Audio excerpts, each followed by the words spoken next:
인생의 후반기에 접어들면서 우리는 피할 수 없는 질문과 마주하게 됩니다. 사랑하는 사람을 먼저 보낸 슬픔을 어떻게 감당해야 할까? 나의 삶의 마지막 순간이 다가왔을 때 나는 어떤 모습일까?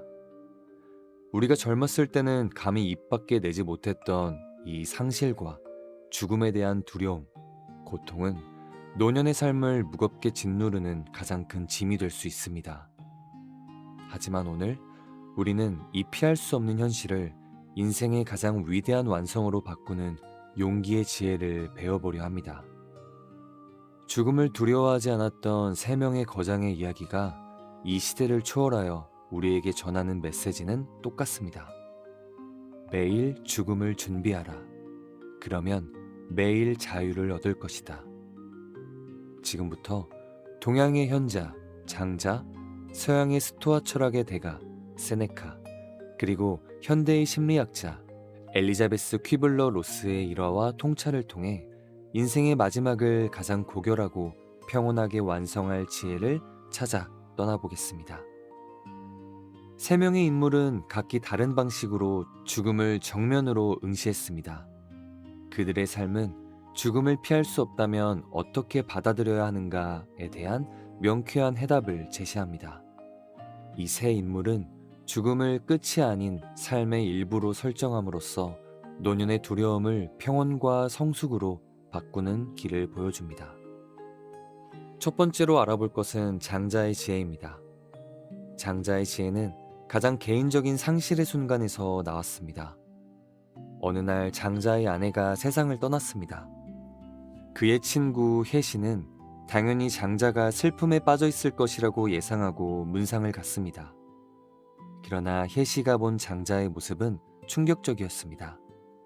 그는 무릎을 꿇고 앉아 냄비를 두드리며 노래를 부르고 있었습니다. 혜시가 놀라 함께 살던 아내인데 어찌 이리 무정할 수 있는가 라고 묻자 장자는 이렇게 답합니다. 처음에는 나도 당연히 슬펐네. 하지만 생각해보니 아내는 처음엔 형체가 없었고 기가 모여 형체가 되었다가 이제 기가 흩어져 자연으로 돌아간 것일세. 이는 마치 사계절이 바뀌는 것과 똑같은 자연의 이치 아닌가. 자연의 순환 앞에서 어찌 슬퍼만 하고 있겠는가. 아내의 죽음이라는 극한의 상실을 자연의 순환으로 받아들인 것입니다. 이 재물의 경지는 모든 생명과 사물을 동등하게 바라보며 삶과 죽음의 구별을 없애는 궁극적인 평온을 가르쳐 주었습니다. 이는 노년의 상실감을 이겨낼 수 있는 가장 위대한 정신적인 무기가 되어줄 것입니다. 두 번째로 스토아 철학의 대가 세네카는 죽음을 피하지 않고 오히려 매일 대면해야 한다고 주장했습니다. 그의 삶 자체가 극한의 위기 속에서 진행되었습니다.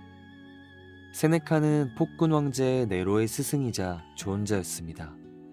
그는 언제든 정치적 음모와 죽음에 노출될 수 있는 위험한 환경에 있었습니다. 세네카는 자신의 저서 인생의 짧음에 관하여를 통해 죽음은 언제나 우리를 기다리고 있다고 끊임없이 경고했습니다. 그는 현재를 사는 것이 얼마나 중요한지 역설했습니다. 결국 네로는 스승인 세네카에게 자살 명령을 내립니다. 세네카는 이 가장 긴박하고 드라마틱한 순간을 맞이했습니다. 그는 공포에 질리거나 분노하는 대신 그의 가족과 제자들을 모았습니다. 세네카는 네로의 명령을 받고 침착하게 정맥을 잘라 스스로 죽음을 맞이했습니다. 그는 피를 흘리면서도 제자들에게 용기와 평정심을 이야기했습니다. 이는 그가 평생 죽음을 두려워하지 않고 매일 준비했기에 가능했던 일이었습니다. 매일의 죽음 준비가 가장 두려운 순간에 완벽한 자유를 가져다 준 것입니다. 매일 삶을 마치는 것처럼 살라. 그러면 죽음의 공포에서 해방될 것이다. 세 번째로 우리가 다뤄볼 인물은 현대의 심리학자 엘리자베스 퀴블러 로스 박사입니다. 수많은 임종 환자들과의 대화를 통해 상실의 과정을 과학적으로 분석했던 사람입니다. 1960년대 의학계는 죽음을 실패로 간주하고 임종 환자의 감정을 외면했습니다. 하지만 로스 박사는 수백 명의 환자들과 대화하며 그들이 특정한 감정 단계를 거친다는 것을 발견했습니다. 이는 환자뿐만 아니라 상실을 겪는 가족에게도 똑같이 적용되었는데요. 그녀는 이 과정을 죽음의 5단계로 정리했습니다. 부정, 분노, 협상, 우울, 수용. 이 모델은 제3의 변수가 등장하여 혼란을 가중시킨 환자들에게도 정신적 지도가 되어주었습니다.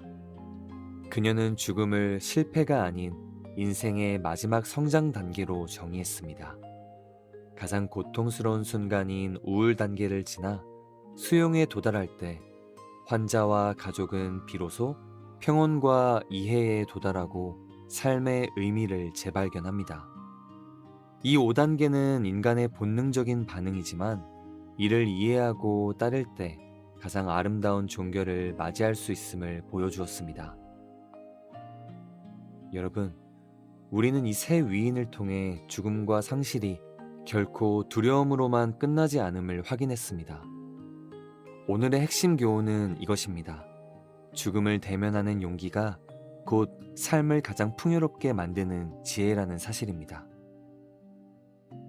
장자처럼 받아들임의 평온을 찾아보세요. 상실은 자연의 순환입니다.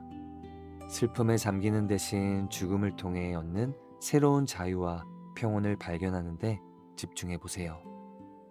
세네카처럼 매일의 연습을 해보세요. 내일의 죽음을 두려워하는 대신 오늘이 내 삶의 마지막 날인 것처럼 후회 없이 사랑하고 배우고 행동해 보세요. 매일 죽음을 준비할 때 가장 자유로운 삶을 얻습니다. 로스 박사처럼 과정을 이해해 보세요. 상실의 고통이 찾아와도 이것은 자연스러운 과정임을 기억해 보세요. 부정, 분노, 우울의 단계를 피하지 않고 인정할 때 비로소 수용이라는 가장 성숙한 평온에 도달할 수 있을 겁니다. 여러분 안에는 이미 이 세 거장의 지혜를 실천할 용기가 있습니다. 지금부터 매일 죽음을 두려움이 아닌 삶을 완성하는 마지막 작품으로 대해보는 건 어떨까요?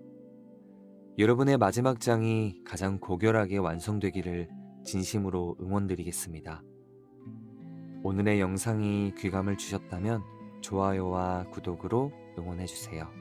오늘도 들어주셔서 감사합니다.